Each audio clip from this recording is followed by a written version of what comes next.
Hey folks, welcome back to my channel. I should have called my channel Keith's Garage, I think. It's where we're living again all winter here. I'm progressing further on my 1953 Canadian built 25-inch long 228 cubic inch Mopar Flathead engine. And as I go through the engine here, I'm going to do various videos on different systems in the engine. I'm trying to keep it basic for beginners. There's pretty good heavy topics in this video. I'm going to progress through leaking valves, compression test, various ways to check for leaking valves. I'm going to show you how to confirm a leaking valve when you've got the head off, the manifolds off. And then we're going to flip things around eventually and get to the bottom end. But some of the topics I'm talking about here, I'm going to try and keep them basic. But if I'm moving a little too fast, I'm sorry. I'm not going to cover everything in really close detail. I'm just kind of skimming the highs. But if you want to dig in further, there's plenty of opportunity for good reading. And I highly recommend this book, Dyke's Automotive Encyclopedia. Hell of a book, very thick, old. This one's from 1942 or so. Recommend it. All the topics I covered thoroughly in the book. I learned a lot from that book, so I'm not going to go through everything today. But stick around, watch the video. This one gets, like I said, pretty deep. We're still going to call this a beginner's, maybe an intermediate look at flathead engines. All right, hope you enjoy it. Cylinder head sits on top. It's already unbolted. Let's lift that off. Get right inside. Let's look at the cylinder head for a second. In my earlier video, we did that. You can see this area here, this recessed area, and this area here is the combustion chamber. Spark plug. This is where the magic happens, where the explosion is contained in this area here.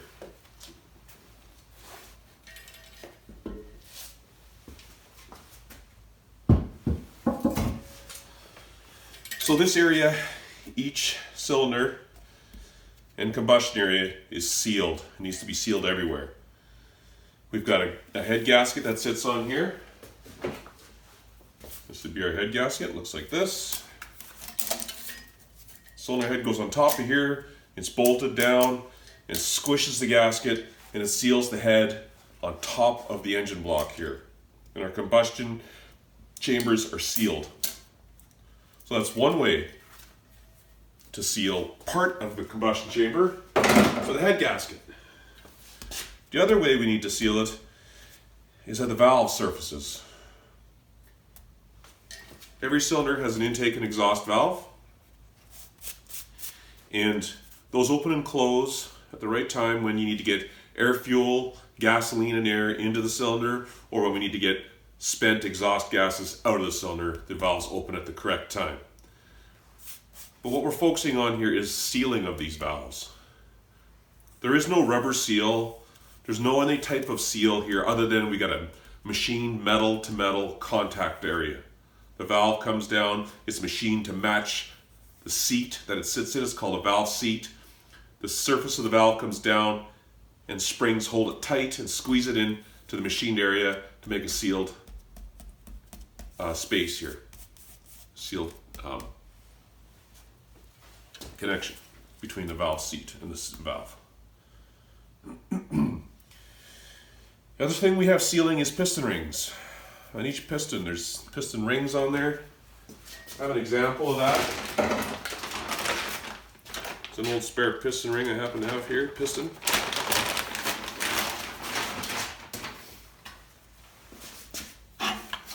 Two bottom rings are oil rings. They are to scrape the oil off the cylinder walls as it goes up and down.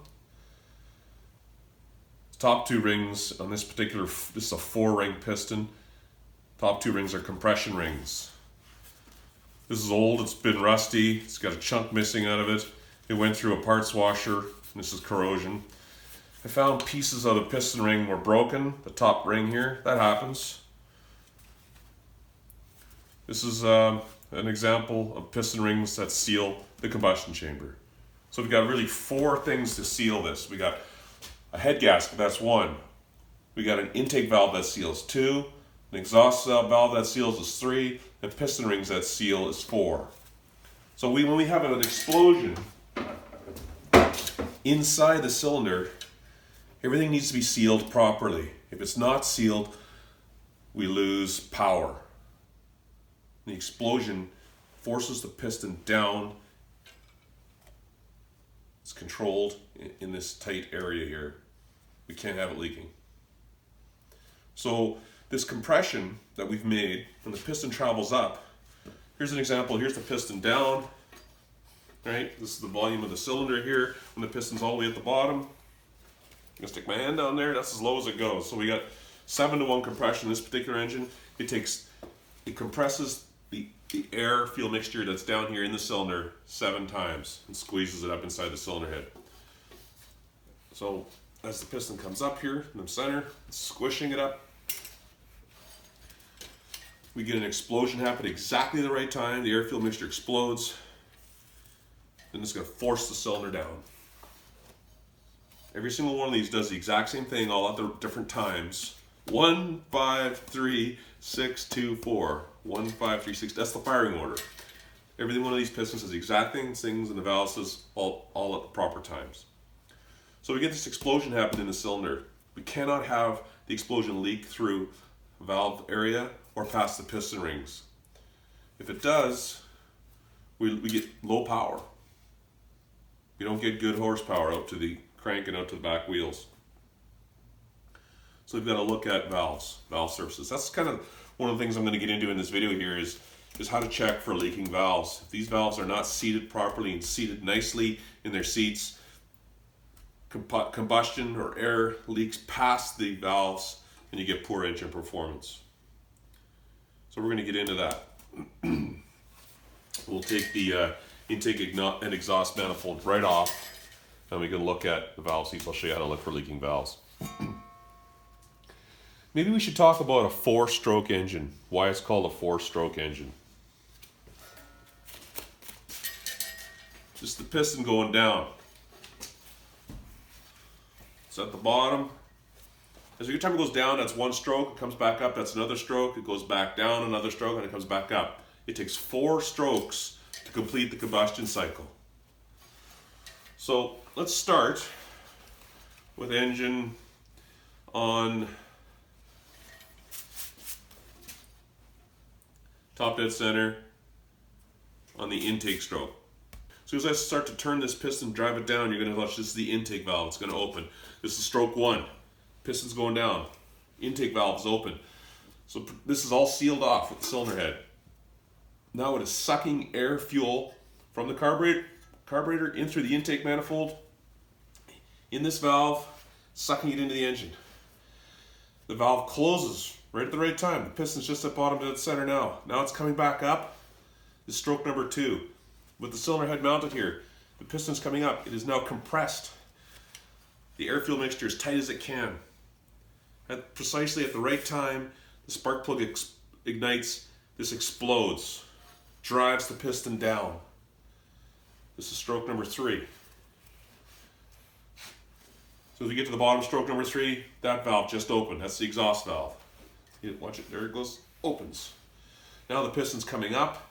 It's pushing the spent exhaust gases out the exhaust manifold, out the muffler. And then the entire cycle starts over again. That's 4 strokes. Intake goes down. Compression, it compresses. Intake, compression, boom, power, forces it down, then exhaust. Intake, compression, power, exhaust. Intake, compression, power, exhaust. 4 strokes, over and over. There's your 4-stroke engine. I hope that helps a little bit. All right, I put the cylinder head back on. So I want to talk about how you can maybe tell the condition of your engine with it in the car and running. Maybe you want to know, what's up with my engine? How healthy is it? What's it doing? There's a couple things you can do. A compression test is a really good key test that you should be doing when you're troubleshooting engine problems.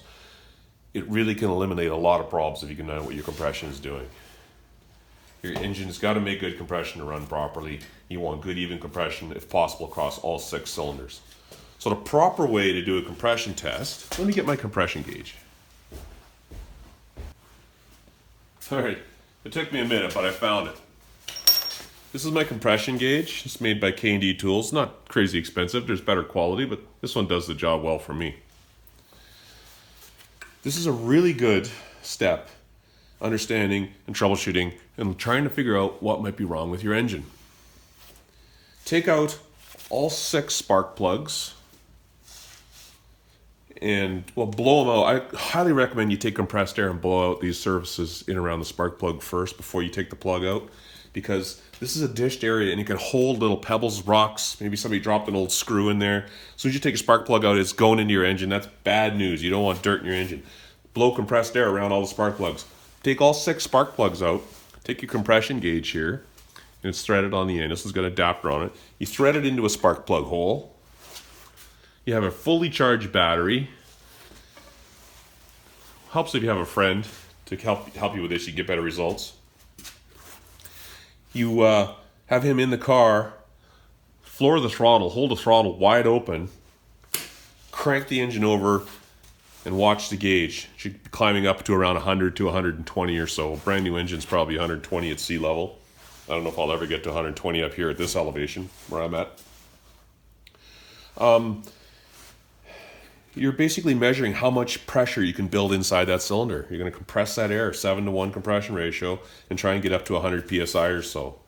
If you're not getting 100 psi, something wrong in that cylinder, or it's getting low. It's going to, as the engine wears, the compression is going to be low. It could be 80, the engine's still going to run. It could be 75, the engine's still going to run.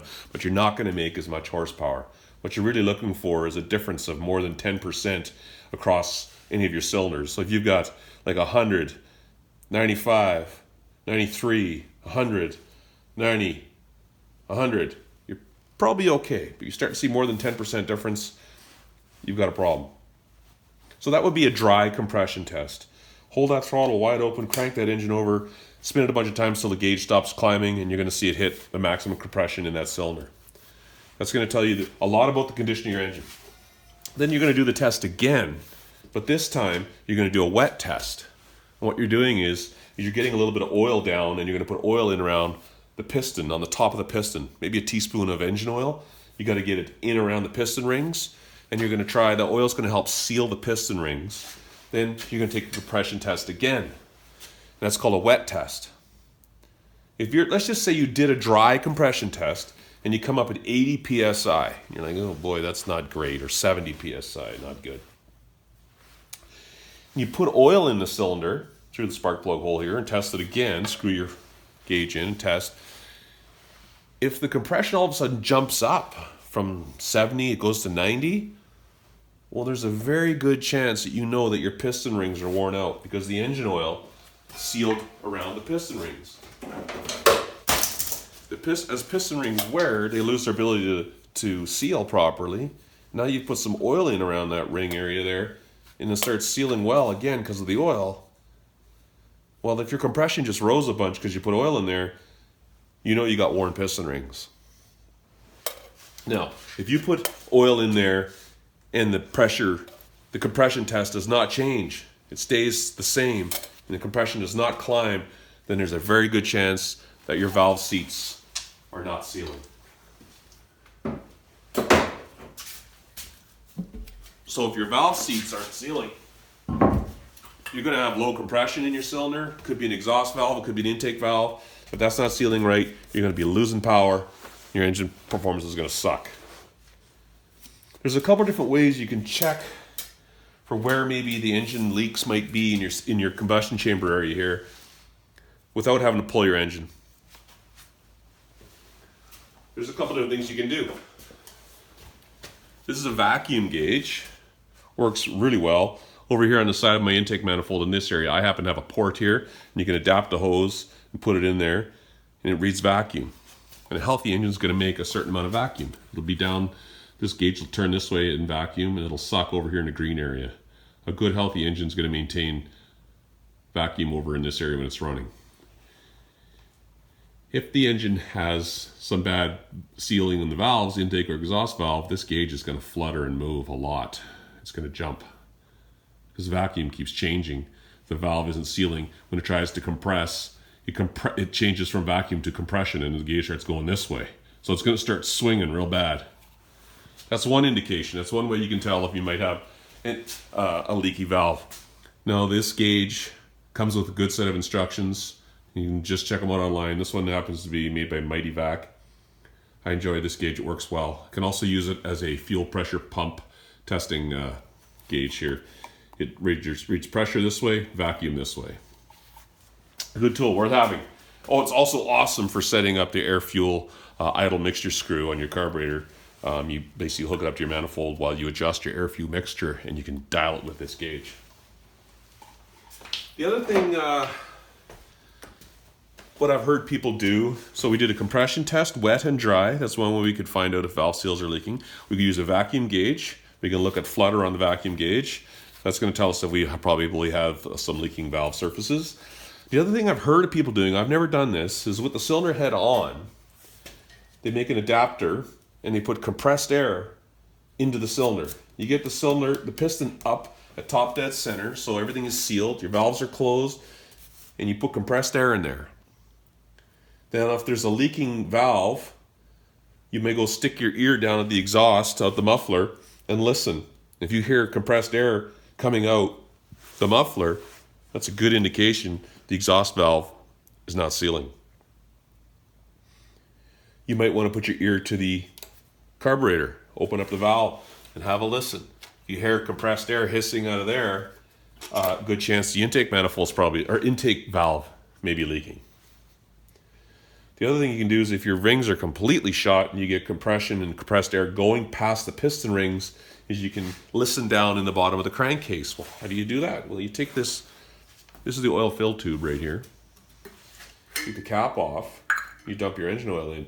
That's your path to the crankcase. Put your ear against that, you'll hear compressed air coming out past the piston rings, going down past the piston rings into the bottom oil crankcase. It'll howl pretty good in there, you'll hear it. So there's, 3 good ways to check for compression and potential leaks, valves, or piston rings worn out of your engine. Now let's just say you know you have a bad valve that's maybe not sealing. Well, how are you going to fix it? Well, that's a fairly complex job. It can be done with the engine in the car. I've actually personally done it. It's not too technically difficult. It's not challenging, like mentally. It's laborious. You got to grind the valve seats. Take away quite a bit of time. You're leaning over the fenders of the car. I did them by hand. Took me a while, but it worked. I did it in my 265 engine in my 53 Chrysler. Did a valve grind and got all my valve compression pressures back up again to where I had a couple bad ones. Brought them right back up. So in order to do a valve grind, we're going to get into that. We're going to get in there and I'm going to show you how to do that. We're going to take the intake and the exhaust manifold off this engine so we can see the bottom side of the valves. We're going to open up the valve covers under the engine here. And we're going to release valves. It's kind of interesting. It's a lot of fun to do.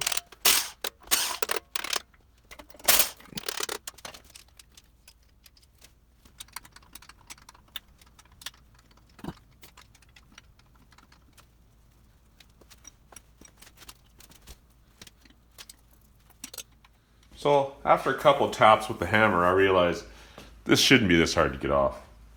There's 2 long bolts. I didn't know where they're hidden in between the intake and exhaust manifolds. Makes sense. You look at it. I just missed them. So we don't just start beating on stuff because it doesn't want to move. Dig in. Manifold that comes together in one piece there. It can come apart. There's 4 bolts in the center there. Then the intake will come off the top of the exhaust there.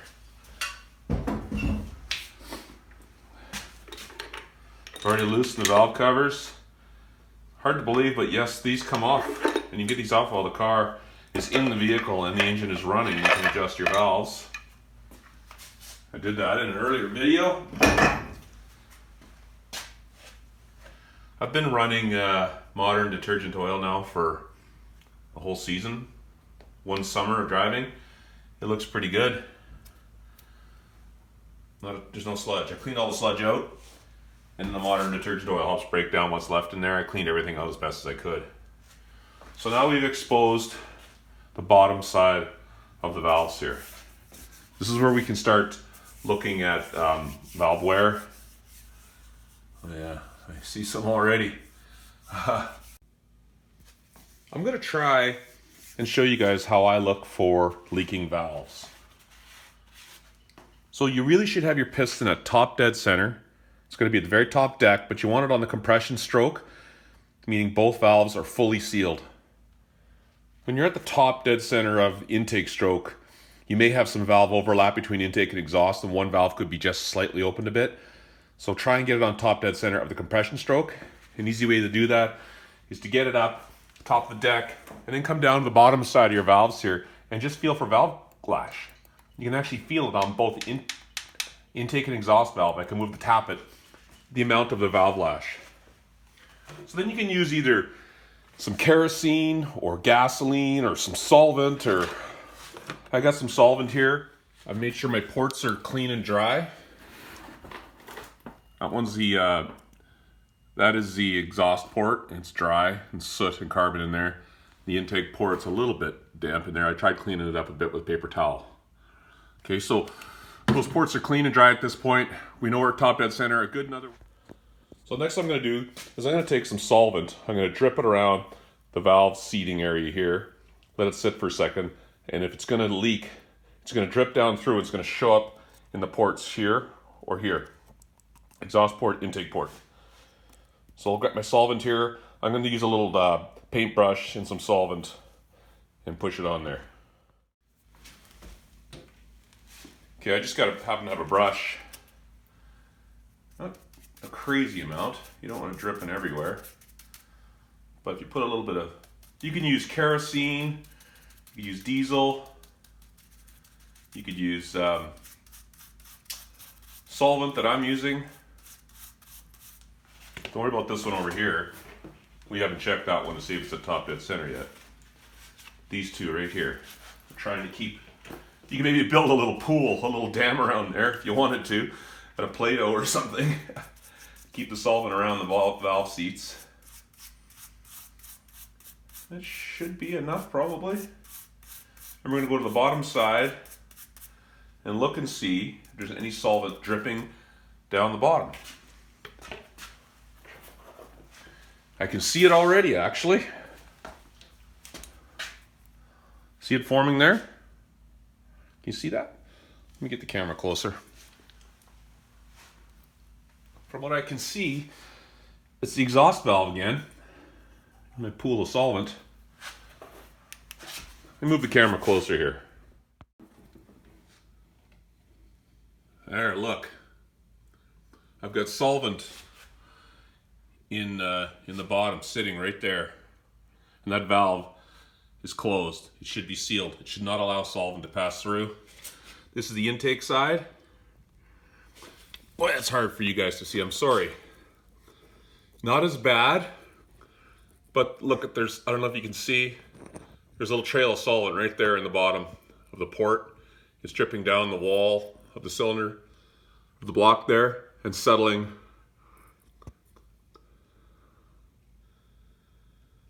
around there. So definitely, we've got leaking valves. I wouldn't say it's really bad, excessively. I had decent compression. I had between 90 and 100 PSI on all the cylinders on this engine. But there's proof right there. So if this engine was in the car and I wanted to reseal the valves, I could try by lapping in these valves. Put some lapping compound on there and twist them and turn them and seal them up again. Retest them. Make sure you put your springs back in, retainers, top dead center, retest again with solvent or kerosene, whatever you're going to use. Just keep doing that until those valves are sealed. Then move on to the next one and the next one. You've got to do all 12 valves. Make sure they're all sealing. But there's proof that I have leaking valves in this engine. So you can see I've got my work cut out for me. It's not a big deal. I'm going to reseal this engine and get it running good again. So this is a really great time to talk about engine stands again. This is fantastic to be able to work like this with this big engine flipped over on an angle like this on my stand. It's fantastic. I see what I think is valve seat wear or valve surface wear. It could just be carbon and buildup. So what I'm going to do is proceed to take a valve out and clean up a valve on a wire wheel and see what the surfaces look like. I'm gonna get a piston at top dead center here. Go. This is a fantastic tool, especially designed for side valve engines, flatheads. Valve compression tool, valve spring compressor. You basically just push that in, pop it down, that takes the locks off. Spring is now compressed. I get the locks out. They've dropped into the bottom of the valve cover area there. Get those out later with a magnet or a screwdriver. Release the spring.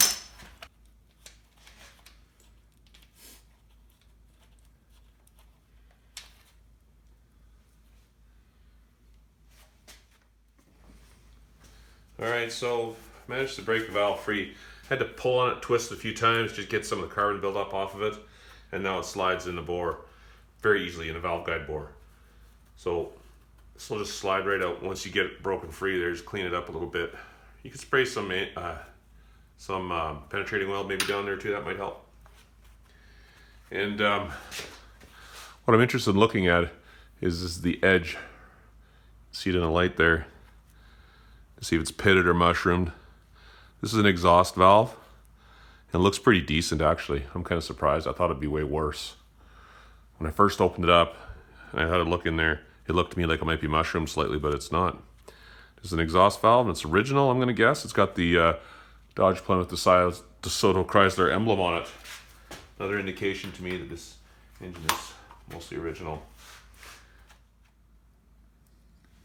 So we're on the topic of valve grinding. We found leaky valves. So now what are you going to do? You're going to pull off the spring like I told you. You're going to pull the valves out.